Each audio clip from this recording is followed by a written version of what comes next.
Replacing Nvidia is a tall order. While Chinese competitors are years behind the company's cutting-edge technology, many analysts and insiders warn they are catching up thanks to U.S. export restrictions. U.S. chip restrictions on the sale of advanced semiconductor technology, especially those used in artificial intelligence, have been rolled out over several years, with the initial aim of curbing China's military advancement and protecting U.S. dominance in the AI industry. However, according to Nvidia CEO Jensen Huang, U.S. semiconductor export controls on China have been a failure, causing more harm to American businesses than to China.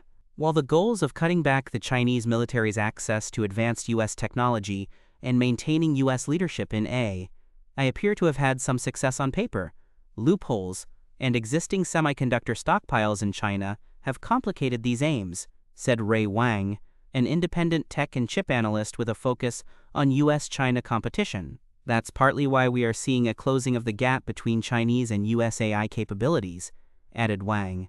Leaders of Nvidia and other American chip designers have long lobbied against chip controls as they worry about losing lucrative business deals.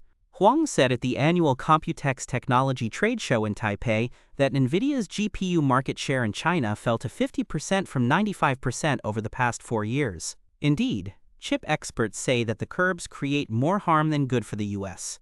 The effects of the controls are twofold. They have the impact of reducing the ability of U.S. companies to access the China market and, in turn, have accelerated the efforts of the domestic industry to pursue greater innovation, said Paul Triolo, partner and senior VP for China at DGA Group. You create competitors to your leading companies, at the same time you're cutting them off from a massive market in China, he added.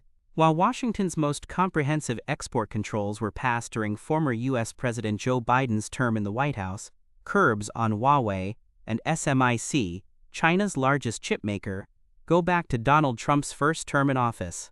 On April 15, Nvidia disclosed that new controls, which restricted sales of its H20 graphics processing units to China, had led to a $5.5 billion charge against its revenue.